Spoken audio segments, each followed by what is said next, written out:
My name is Cynthia Wells, and at 34, I never imagined my signature would become the center of a $99 million scandal.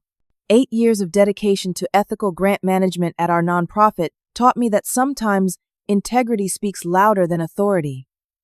When our new VP, James, looked me in the eye and said, "The conference was yesterday. We are being exclusive," I had no idea that his arrogance would eventually freeze our entire funding stream and threaten everything we had built. Before I share how my silent compliance documentation toppled an executive and saved our organization, let me know where you are watching from in the comments below. Hit that subscribe button if you believe that standing up for what is right eventually pays off, even when you feel completely alone. I earned my master's degree in nonprofit management because I truly believe in the power of organized giving to change lives. After graduation, I worked at 2 smaller foundations before joining the National Education Access Foundation, or NEAF as we call it, 8 years ago. NEAF provides critical educational resources to underserved communities across 28 states, and our impact numbers are impressive. Over 300,000 students reached annually through our programs, with 87% showing measurable improvement in academic outcomes. My official title was Director of Grants Compliance, which sounds boring until you understand that every dollar we receive comes with strings attached. Donors and government agencies want to ensure their money accomplishes specific goals, follows particular guidelines, and meets all legal requirements. My job was making sure we kept those promises, not just as ethical stewards, but because our reputation determined whether we would continue receiving funding for our mission. I loved my work. There is something deeply satisfying about creating systems that ensure accountability while still allowing our program teams the flexibility to do their important work. The balance was delicate but crucial. Each morning, I would arrive at our modest headquarters in the renovated historical building downtown, greet our receptionist Amanda with her collection of succulent plants, and dive into my day knowing that my attention to detail directly contributed to helping students who needed it most. Our organizational structure was straightforward before everything changed.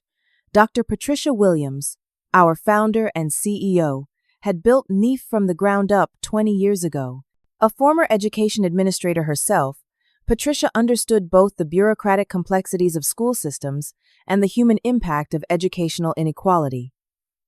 Everyone respected her vision and leadership.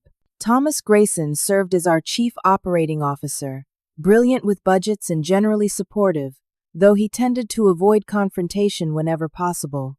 My closest colleague was Samantha Lee in the finance department, who processed all grant expenditures and had become a true friend over the years.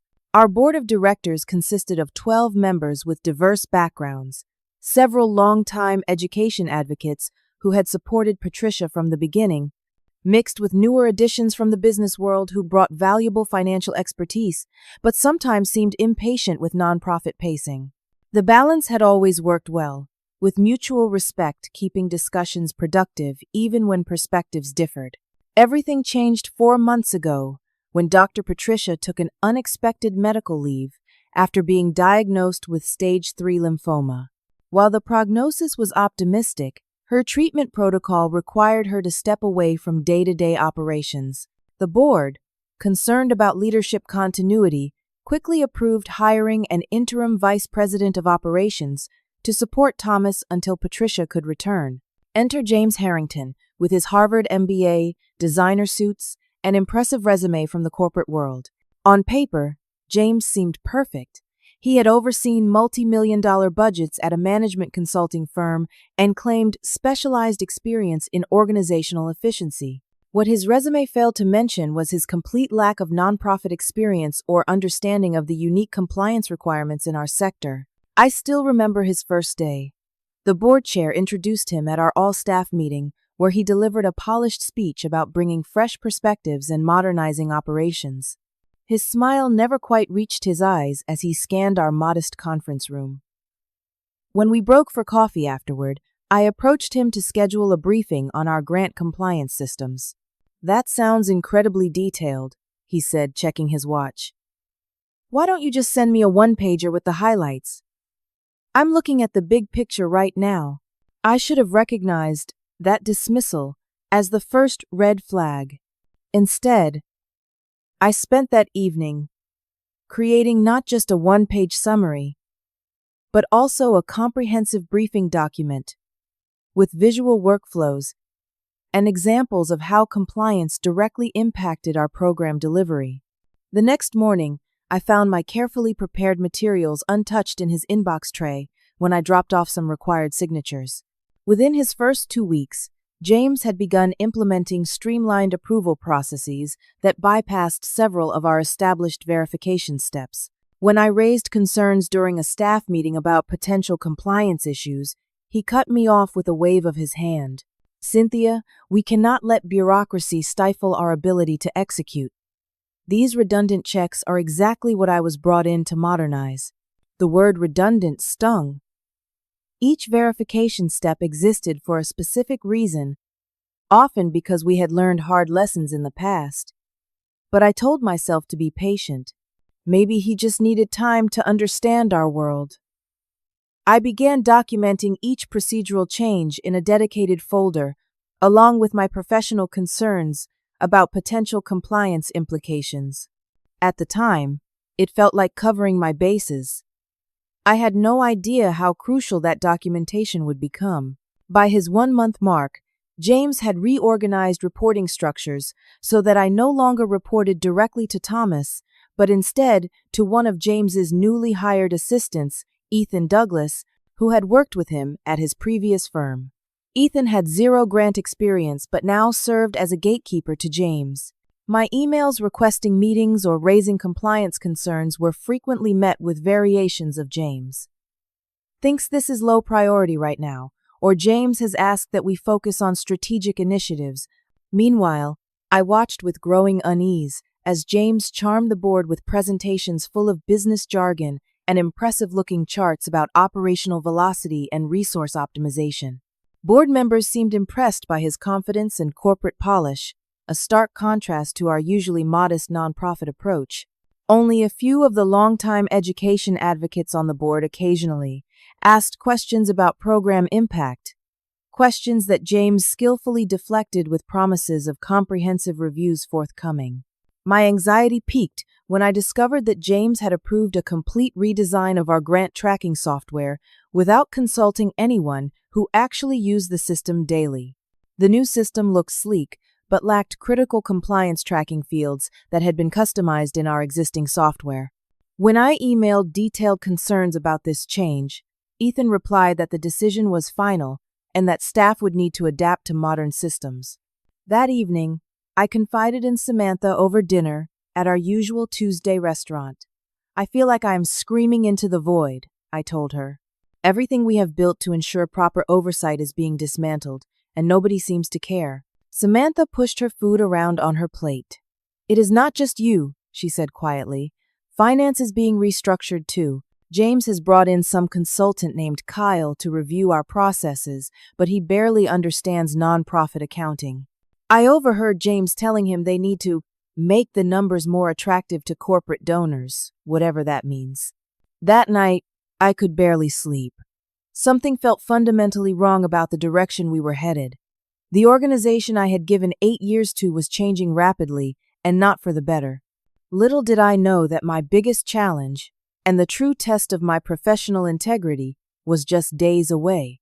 The annual National Education Grants Conference in Washington, D.C., had been a cornerstone of my professional development for 7 consecutive years. It was more than just workshops and keynote speeches. This was where compliance officers like me built crucial relationships with federal grant officers, foundation representatives, and colleagues from similar organizations. The connections made there had helped me navigate complex compliance issues countless times. Plus, I had been invited to present our successful compliance tracking system as a case study this year, a professional honor that recognized NEEF's commitment to ethical fund management. 3 weeks before the conference, I was finalizing my presentation and coordinating with our communications team on materials to distribute. I had already booked flights and accommodations through our travel system months ago when the dates were first announced. This conference was not just professionally valuable. I genuinely looked forward to reconnecting with my nationwide network of fellow compliance officers who understood the unique challenges of our work. The first sign something was wrong came when Amanda stopped by my office with a puzzled expression. "Cynthia, I just got the final approval for the DC conference expenses from accounting, but your name isn't on the attendee list anymore. Is that a mistake?" My stomach dropped. I immediately logged into our travel system and saw my reservations had been canceled. Confused and concerned, I headed straight to Thomas's office, but his assistant informed me he was in an executive meeting with James. I sent a quick email to both of them. There seems to be a misunderstanding about the Education Grants Conference. My presenter registration has been confirmed by the organizers, but my name has been removed from our attendee list. Could we discuss this today? Thomas never responded. Instead, I received a calendar invitation for a 4:30 p.m. meeting with James. The last slot of the day. I spent the hours in between alternating between worry and confusion. Had I done something wrong? Was this related to budget cuts? I reviewed my presentation materials again, wondering if perhaps the content had been deemed problematic. At 4:25, I gathered my conference materials and headed to James's corner office, a space that had been modestly furnished under Dr. Patricia's leadership, but now featured an expensive ergonomic chair and artwork that seemed wildly out of place in our nonprofit setting. James kept me waiting for 12 minutes before waving me in without looking up from his computer. I sat patiently while he finished typing an email, trying to keep my expression neutral despite the disrespect of the gesture. "You wanted to discuss the conference," he finally said, leaning back in his chair. "Yes," I replied professionally. "I was scheduled to present our compliance systems as a case study, but I noticed my registration has been canceled. Was this a budget decision? If so, I am happy to cover some expenses personally, as this presentation is an important opportunity for NEEF to showcase our best practices." James gave me a thin smile that never reached his eyes. "The conference was yesterday. We're being exclusive," he said dismissively. I blinked in confusion. "I don't understand." "The conference begins next Tuesday. I have the official schedule right here." I started to reach into my folder. "Not the attendance dates," he said with an impatient wave. "The decision about who attends was made yesterday. We're being more selective about who represents NEEF externally. I've decided that only strategic-level employees should attend these events." The implication that my role wasn't strategic felt like a slap. "I've attended this conference for 7 years," I said, fighting to keep my voice steady. The connections made there directly impact our grant success rates. Plus, I'm scheduled to present on behalf of NEEF. "I've already handled that," James replied. "Ethan will be attending instead and delivering a more comprehensive presentation about our new strategic direction. No offense, Cynthia, but compliance is just paperwork. We need to show donors and partners that we're forward-thinking, not bogged down in administrative details." Just paperwork? Those administrative details were the very foundation of our ethical responsibility to donors and the communities we served. Every dollar we received came with both legal and moral obligations attached. I took a deep breath before responding. Compliance isn't just administrative. It's the backbone of donor trust and our legal responsibility as stewards of their funds. The relationships built at this conference have helped us navigate complex grant requirements and avoid potential pitfalls. Ethan is very capable, but he doesn't have experience with federal grant compliance regulations. James's expression hardened. My decision is final. Ethan has a strong presentation presence, and that's what matters here. We need to project confidence and innovation, not get lost in the weeds of regulatory minutiae. I maintained my composure while my mind raced. This wasn't just a personal slight. It represented a fundamental misunderstanding of why compliance mattered. But I could see from James's dismissive posture that further argument would be pointless. "I understand your decision," I said carefully. "Would it be possible to at least connect Ethan with my contacts at the Federal Education Grants Office? They're expecting to meet with me about our upcoming reporting requirements." I'll have him reach out if necessary, James replied, already turning back to his computer to signal our meeting was over. I walked back to my office feeling a mix of humiliation and genuine concern for our organization. This wasn't about a missed conference opportunity. It was about a systematic sidelining of compliance considerations in our operations. That evening, I called Samantha and met her for an unplanned dinner at the small Italian restaurant near the office.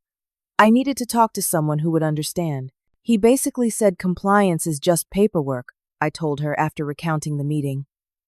As if ensuring we keep our promises to donors and communities is some trivial administrative task, Samantha looked around before leaning closer. It's worse than you think, she whispered. James is bringing in 3 more people from his old firm next week, all with 0 nonprofit experience. I overheard him on the phone saying they're going to streamline operations across departments. What does Thomas think about all this? I asked. Samantha shrugged. You know Thomas, he hates conflict. And with Dr. Patricia out, he seems reluctant to push back on anything James proposes. That night, I made a decision. I might not be able to stop James's reorganization, but I could ensure that proper documentation existed for every deviation from established procedure. I created a secure digital folder and began systematically recording every change to compliance protocols, every bypassed approval process, and every potential red flag, complete with dates, relevant grant requirements, and potential compliance implications. What started as professional due diligence would soon become the most important documentation of my career. The weeks following the conference incident brought a wave of operational changes that made my compliance role increasingly difficult. James implemented what he called a simplified grant management workflow that essentially bypassed several critical verification steps in our approval process. Under the new system, program directors could request fund allocations directly through Ethan, with only cursory review of whether those expenses aligned with grant restrictions. This dramatic departure from our established protocols concerned me deeply. Each grant we received came with specific guidelines about allowable expenses, required documentation, and reporting timelines. These weren't arbitrary rules. They represented legal obligations to our funders. Violating them could trigger repayment requirements or, worse, damage our reputation in the funding community. I drafted a carefully worded email outlining specific compliance risks in the new procedures, citing relevant federal regulations and foundation requirements. I sent it to James, Thomas, and the executive team, framing my concerns as constructive suggestions rather than criticism. The response? Silence from James, and a brief, "Let's give the new system time to work" from Thomas. 3 days later, while reviewing recent expenditure approvals as part of my weekly compliance check, I discovered something alarming. James had personally signed off on redirecting $200,000 from our $99 million Riverside Foundation grant, our largest funding source that supported programs across 17 states. The money had been shifted from designated teacher training allocations to operational enhancements, a vague category not included in our approved grant budget.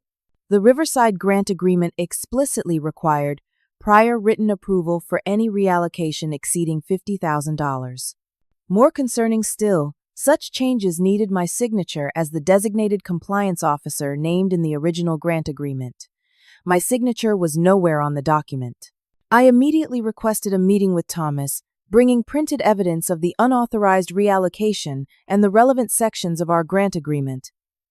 Thomas listened, his expression growing increasingly troubled. "This is concerning," he admitted, "but James has been brought in to modernize our operations. Maybe he's already discussed this with Riverside directly? Let's give him time to adjust to our systems before raising alarms." "Thomas, this isn't about systems or preferences," I insisted. "This is about legal obligations to our largest funder. If Riverside discovers unauthorized reallocations during their audit, we could lose the entire grant." Thomas sighed, rubbing his temples. "Let me speak with James informally first. I'm sure there's an explanation." I left his office, frustrated but not surprised. Thomas had always been conflict-averse, preferring to assume the best intentions rather than confront potential problems. Under Dr. Patricia's leadership, this trait had been balanced by her more direct approach. Without her, Thomas seemed reluctant to challenge James's authority. Meanwhile, the workplace atmosphere had changed dramatically. James had brought in 5 new executives from his corporate background, all of whom formed a tight inner circle that excluded longtime NEEF staff. They held private meetings, often behind closed doors, and important decisions were announced as fait accompli rather than developed collaboratively as had been our culture previously. During a routine review of quarterly financials, I noticed additional discrepancies in our Riverside grant reporting. Expense categories had been consolidated in ways that obscured specific allocations, making it difficult to verify compliance with grant restrictions. When I emailed our finance team about these changes, I received a curt reply from Kyle, James's newly hired financial consultant. The new reporting format has been approved by executive leadership. Previous formats were unnecessarily detailed and have been optimized for clarity. Optimized for clarity apparently meant impossible to audit properly. I documented these changes meticulously, adding them to my growing file of compliance concerns.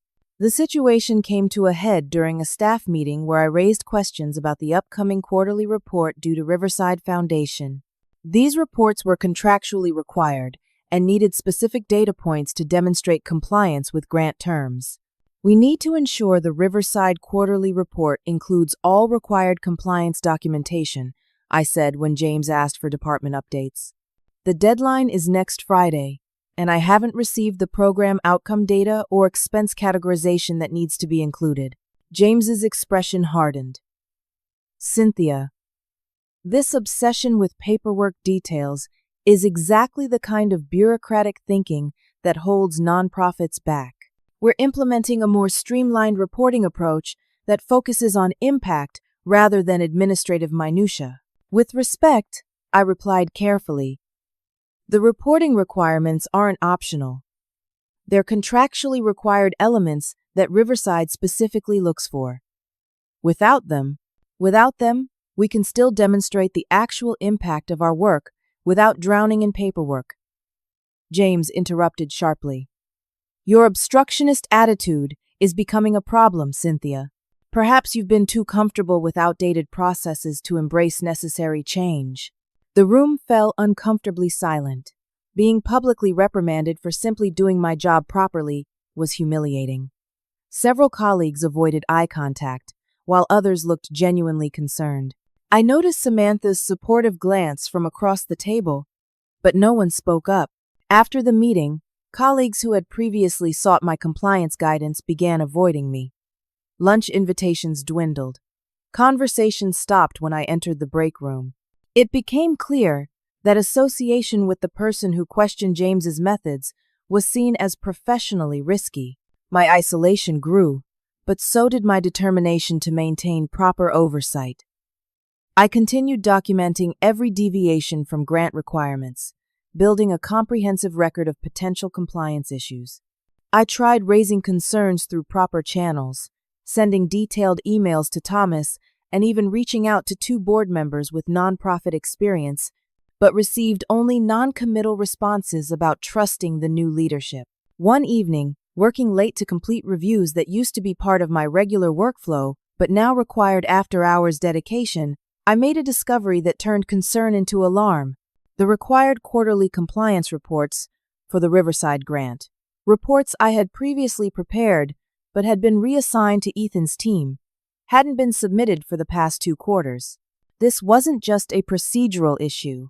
These reports were contractually required, with explicit language in our grant agreement stating that failure to provide timely reports could result in funding suspension. The Riverside grant represented nearly 40% of our annual operating budget. Without it, our programs across 17 states would collapse. I sat at my desk, staring at my computer screen in disbelief. How had this fundamental obligation been neglected? And why hadn't Riverside Foundation contacted us about the missing reports? The answer to the second question came the next morning in the most alarming way possible. The call from Eleanor Johnson, Riverside Foundation's chief grant officer, came at 9:17 on a Tuesday morning. I had just settled at my desk with coffee when my direct line rang, a rare occurrence since most communication went through our new streamlined channels now. "Cynthia, I'm glad I reached you directly," Eleanor said, her usually warm voice tight with concern. "We've been trying to get responses about the missing quarterly documentation for weeks. Our emails to the addresses provided by your new vice president have gone unanswered." My stomach dropped. Missing documentation? What new email addresses? Mr. Harrington informed us that all grant communications should go through the new grant management team. He provided contact information for Ethan Douglas and Kyle Bennett. We've sent 3 increasingly urgent requests for the required compliance documentation, but received only automated responses saying our concerns are in the queue. I felt physically ill. No one had informed me of this communication change, despite my role as the designated compliance contact in our grant agreement. "Eleanor, I'm so sorry. This is the first I'm hearing about this. Can you tell me exactly what documentation is missing?" The list was extensive. Quarterly program metrics, participant demographic data, expense categorization reports, and most critically, documentation for the fund reallocations that James had approved without proper authorization. "Cynthia, I value our professional relationship, which is why I'm calling you directly," Eleanor continued, her voice grave. "The Foundation has concerns about significant unauthorized fund reallocations. Without proper documentation and explanation, our board has no choice but to freeze the remaining grant funds pending a full compliance investigation." The implications hit me like a physical blow. A funding freeze would be catastrophic, not just for our organization, but for the hundreds of thousands of students served by our programs. "Eleanor, can you give me 24 hours? I'll personally gather all the required documentation and provide a full explanation." After receiving her reluctant agreement, I immediately began pulling records, my hands shaking with a mixture of panic and determination. I soon discovered something even more alarming than missing reports. James had reallocated nearly $4 million from restricted program categories to what were listed as administrative modernization expenses, without any of the required approvals or documentation. I needed to bring this to Thomas immediately. With evidence in hand, I rushed to his office only to find him already in visible distress, phone to his ear. "Yes, I understand the severity. Yes, we take this extremely seriously. I assure you we'll have answers." He looked up and saw me in the doorway, gesturing me in with a desperate expression. When he finally ended the call, Thomas looked ashen. That was Riverside Foundation's executive director. They've frozen our grant pending investigation into compliance violations. $99 million, Cynthia. Do you understand what this means for us? "I just spoke with Eleanor," I said, placing my documentation on his desk. "And it's worse than you know. Look at these reallocations, James approved without proper authorization." Thomas reviewed the documents, his expression shifting from concern to alarm. $4 million? Without board approval or proper documentation? This can't be right. "It's all here in black and white," I replied. "And there's more. None of the required quarterly reports have been submitted for the past 6 months. James changed the contact information without notifying me, so Riverside's inquiries never reached the appropriate staff." Thomas collapsed into his chair.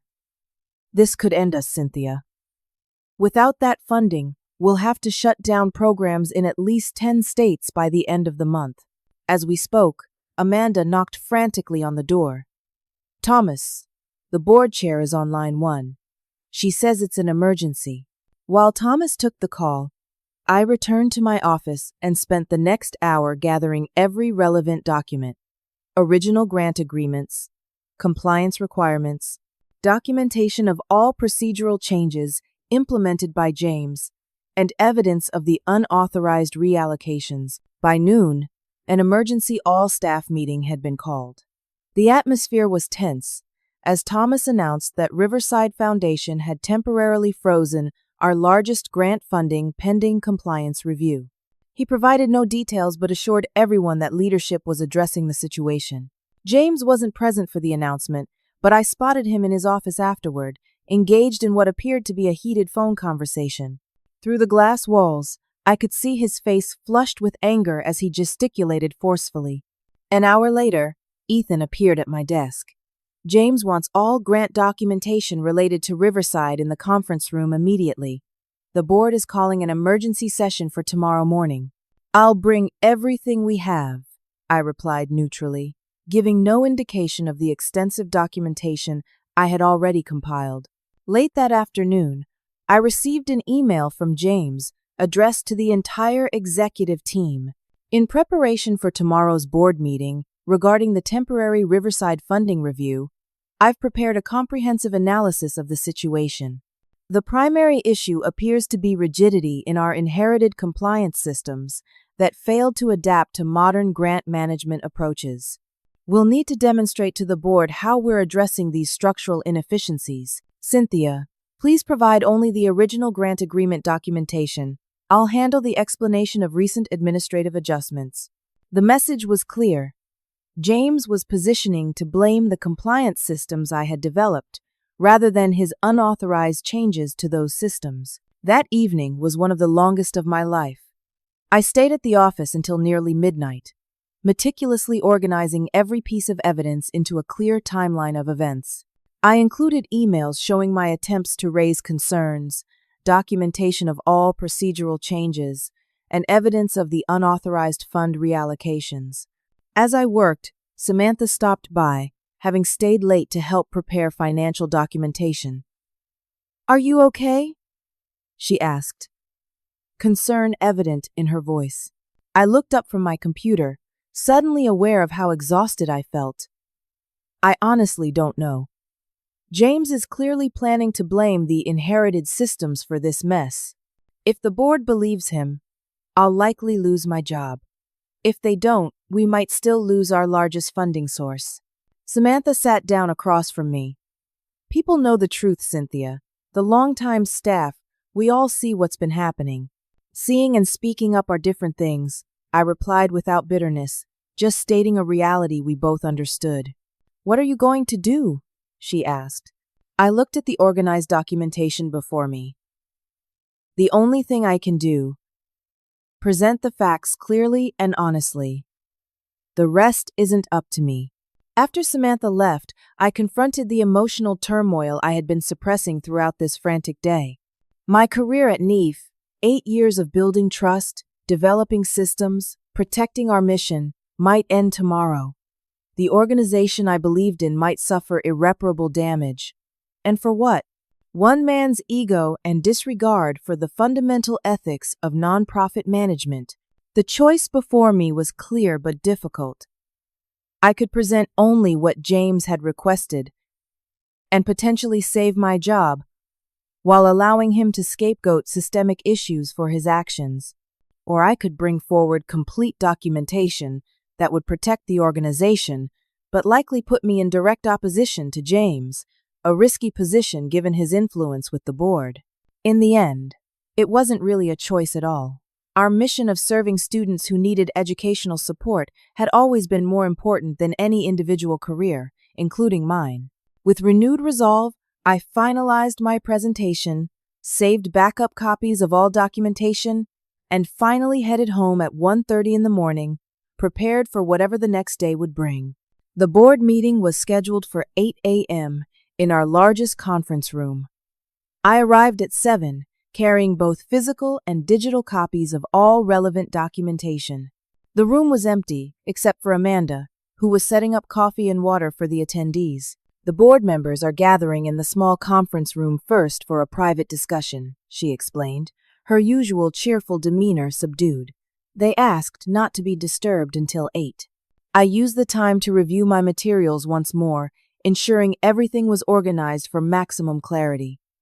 My hands shook slightly, not from fear for myself, but from the weight of responsibility. The future of our programs and the communities they served hung in the balance. By 8, the atmosphere was tense as board members filed in, their expressions grave. Thomas entered looking like he hadn't slept at all, followed by James, impeccably dressed and outwardly confident despite the crisis. I noticed he carried only a slim portfolio rather than substantive documentation. Board Chair Diana Matthews called the meeting to order with uncharacteristic formality. We are here to address the Riverside Foundation's decision to freeze our $99 million grant pending investigation of serious compliance concerns. This represents an existential crisis for our organization and the communities we serve. We need complete transparency about how this situation developed and immediate action to resolve it. Diana's gaze swept the room. I've asked our external auditor to join us this morning as we assess the situation. Lindsay, thank you for coming on such short notice. Lindsay Chen, our organization's auditor for the past 5 years, nodded solemnly from the corner of the room. Her presence underscored the severity of the situation. Auditors weren't typically included in operational meetings. Diana continued, James, as VP of Operations overseeing our grant management processes, please begin with your assessment of the situation. James approached the front of the room with confident strides. For the next 20 minutes, he delivered a polished presentation about inherited inefficiencies in our grant management systems. According to his narrative, the compliance processes I had developed were overly complicated, administratively burdensome, and failed to adapt to modern grant management approaches. The reality, James explained smoothly, is that we've been operating with outdated systems that prioritize paperwork over actual impact. When we attempted to modernize these processes to focus on outcomes rather than administrative details, the inherent rigidity of these systems created communication gaps with funders. He displayed a simplified flowchart contrasting the inherited process, shown as unnecessarily complex, with his modernized approach, streamlined and efficient. At no point did he mention the unauthorized fund reallocations or missing quarterly reports that had actually triggered the freeze. Addressing this situation requires a complete overhaul of our compliance approach, he concluded confidently. I've already drafted a modernization plan that will satisfy Riverside's concerns while positioning us for more efficient operations moving forward.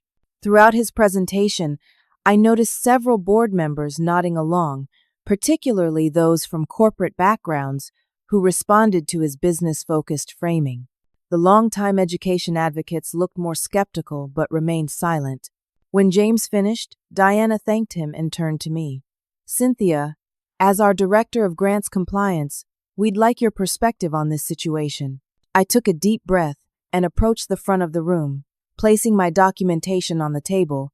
Thank you for the opportunity to present the factual timeline of events leading to the current situation. Rather than offering interpretations, I'd like to walk through the documented actions and their direct relationship to our compliance obligations under the Riverside Grant Agreement. I began with the original grant agreement, highlighting the specific compliance requirements that Riverside had included, requirements that were standard in the education funding world and that we had consistently met for years. Our compliance system was developed in direct response to funder requirements and legal obligations, I explained. Each verification step exists for a specific reason, usually because the funder requires it or because it protects us from legal liability.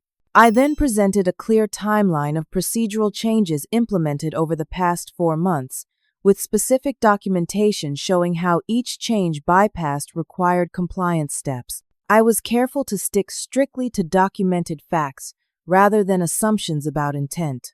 Most critically, I continued, there were several fund reallocations that occurred without the required approvals. I displayed the documentation showing James's signature on reallocations totaling nearly $4 million. The Riverside Grant Agreement explicitly requires prior written approval for any reallocation exceeding $50,000, along with specific documentation justifying how the change aligns with grant objectives. The room had grown completely still.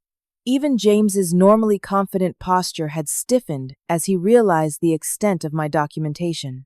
Additionally, I continued, the quarterly compliance reports required by our agreement have not been submitted for the past 2 quarters. When Riverside attempted to contact us about these missing reports, Their communications were directed to a new email system that apparently did not forward their increasingly urgent inquiries to appropriate staff. As I concluded my factual presentation, Lindsay, the auditor, stood up and approached the front of the room. "If I may," she said, addressing the board chair, "I've reviewed the documentation Ms. Wells has presented, and I've also examined the financial records independently. There's another critical issue that needs to be addressed immediately." Diana nodded for her to continue. Lindsay held up a single printed form. The $99 million grant required her physical sign-off. "This is her signature," she said, pointing to a line on the document being forged on multiple reallocation approvals. "This isn't just a compliance issue. This represents potentially fraudulent misrepresentation to a funder." A collective gasp filled the room. Document forgery crossed the line from administrative oversight into potential legal violation. James immediately stood up. "That's an outrageous accusation. I was authorized to make operational changes as part of my role. This is exactly the kind of bureaucratic obstruction that prevents nonprofits from operating efficiently.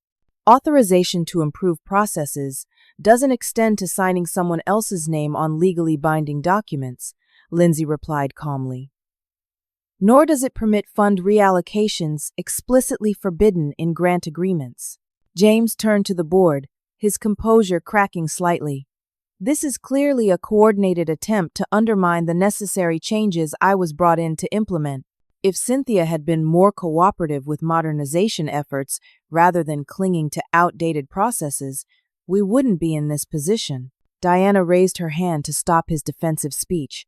"James, these are serious allegations supported by documentation.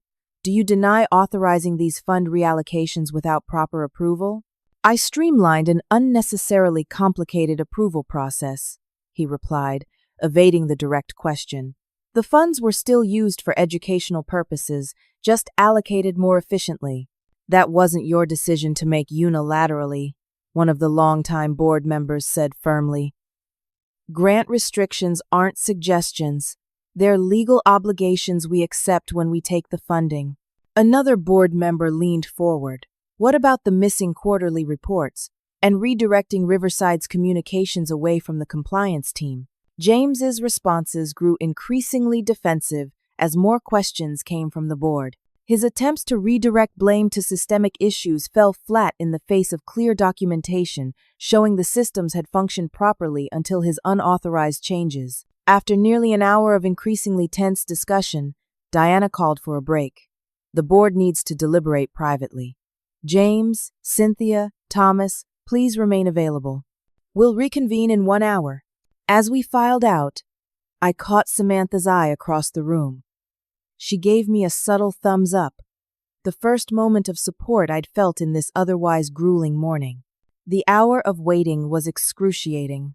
I sat alone in my office, alternating between reviewing additional documentation and staring out the window, wondering if I had just ended my career at NEEF by speaking the uncomfortable truth. The hours stretched to 2, then 3. Staff members walked past my office with questioning glances, everyone aware that something momentous was happening behind the closed boardroom doors, but unsure of the details. I remained at my desk, alternating between reviewing documents and staring at my silent phone.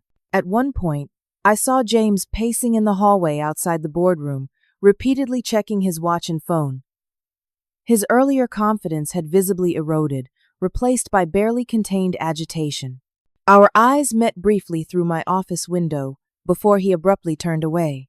Finally, just after 2:30 in the afternoon, Amanda appeared at my door.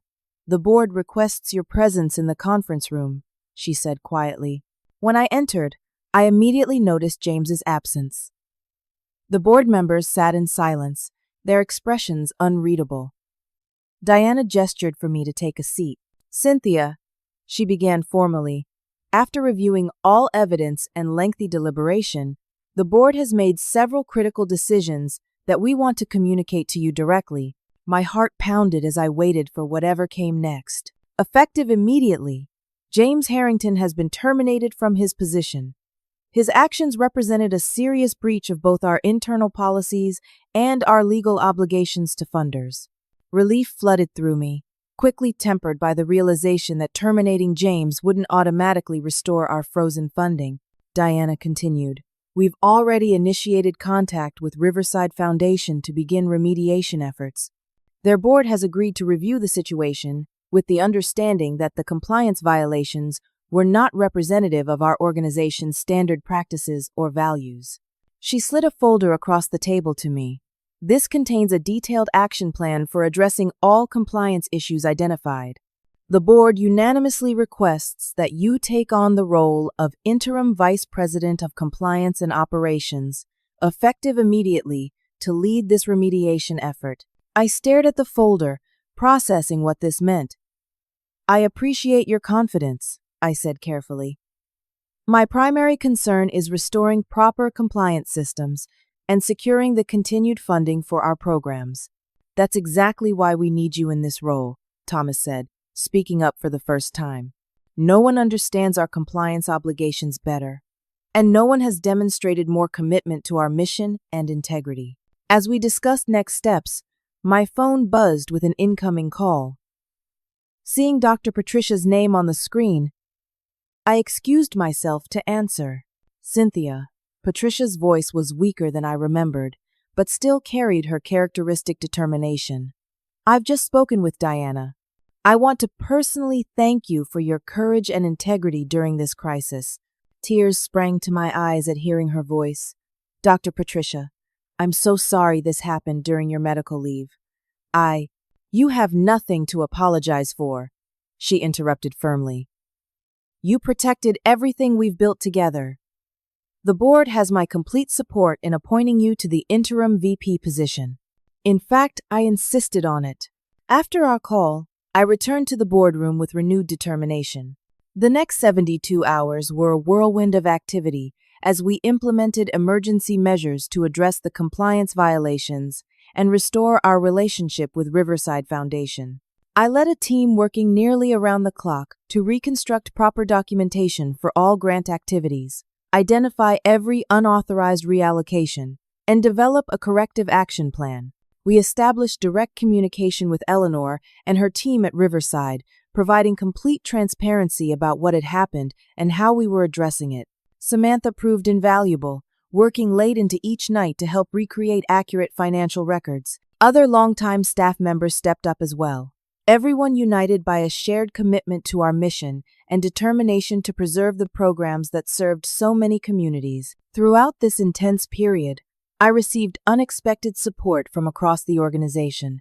Staff members who had remained silent during James's tenure now shared information about other problematic changes he had implemented.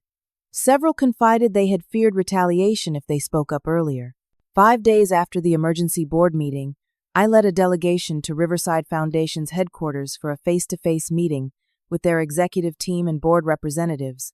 We presented our comprehensive remediation plan, including new safeguards to prevent similar violations in the future.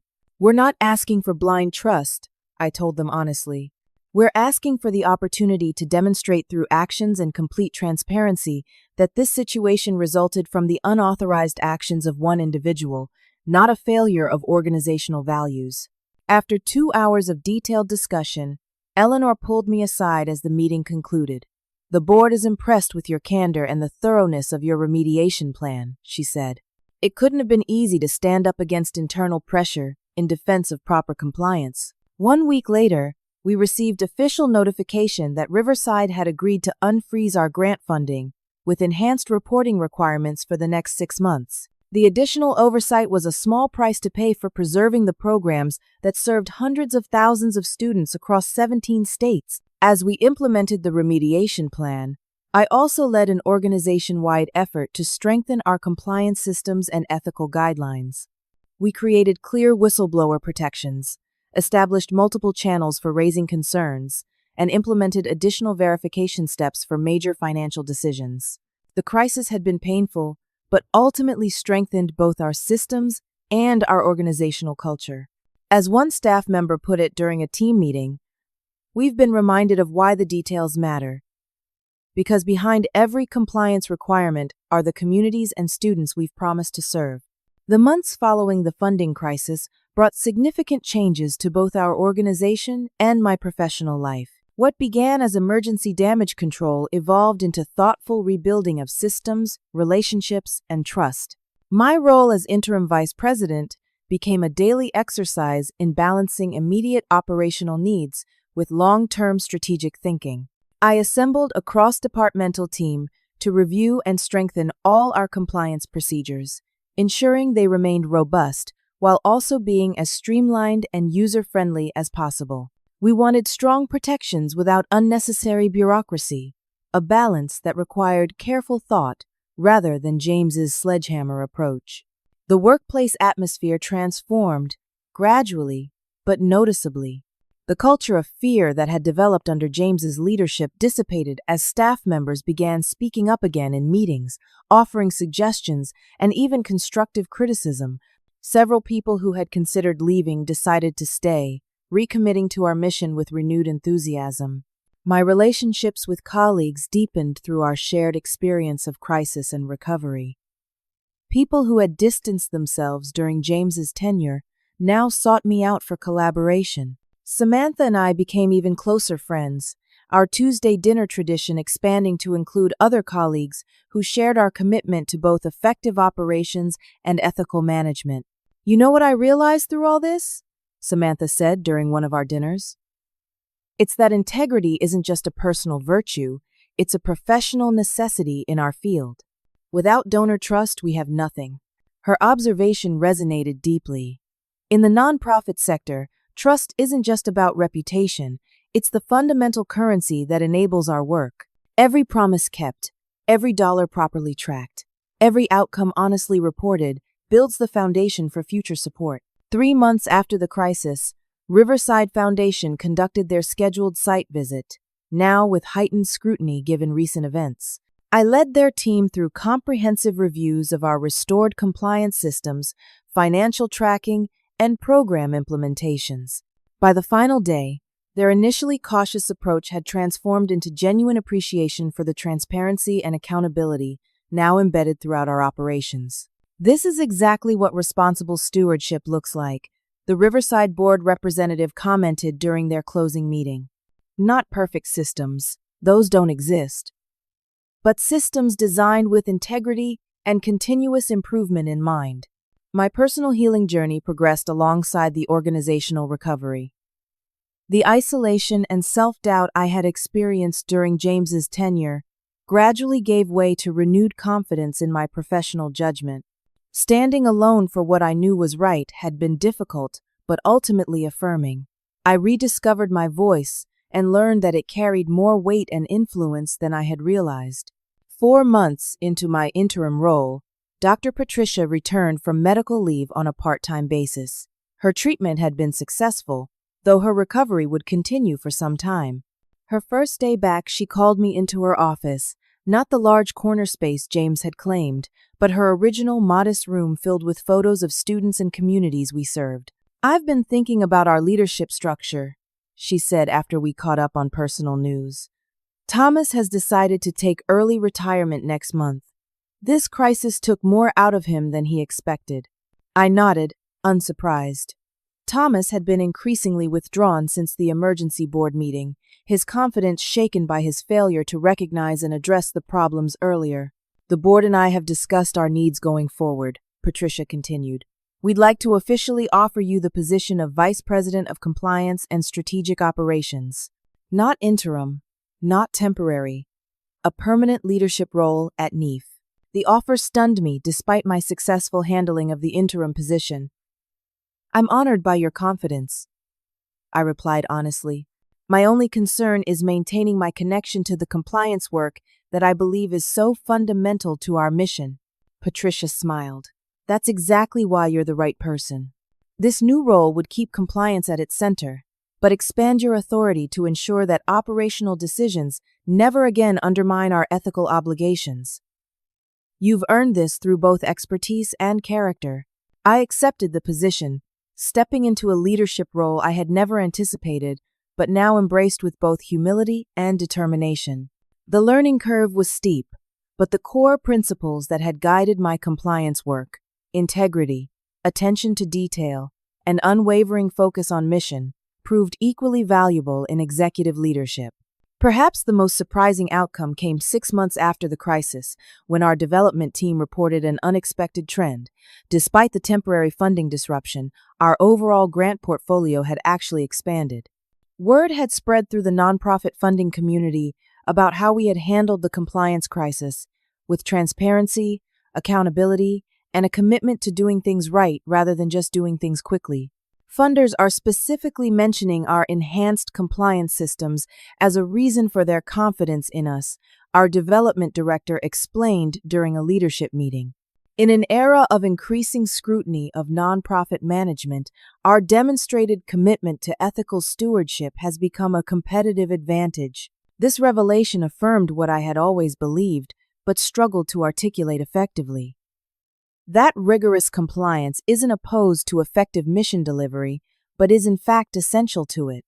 The shortcuts James had attempted would have ultimately undermined our ability to serve communities even if they hadn't triggered an immediate crisis. On the 1-year anniversary of the funding freeze, I found myself reflecting on everything that had changed.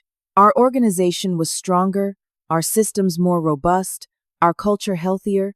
My own professional journey had taken an unexpected turn toward broader leadership, bringing new challenges and growth opportunities. The most profound lesson, though, was about the quiet power of principled persistence. I hadn't defeated James through confrontation or political maneuvering. I had simply documented facts, maintained standards, and spoken truth when it mattered most. His flashy credentials and charismatic presentations had temporarily impressed, but substance ultimately prevailed over style. In nonprofit work, as in life, the foundations matter most. The unglamorous, detail-oriented work of keeping promises, maintaining integrity, and honoring commitments. These things aren't bureaucratic obstacles to mission fulfillment.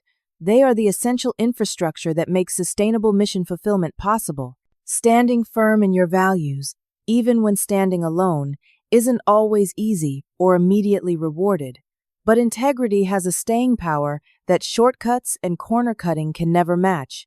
Sometimes the most powerful move isn't a grand gesture, but simply the quiet insistence on doing things right, especially when no one else is watching.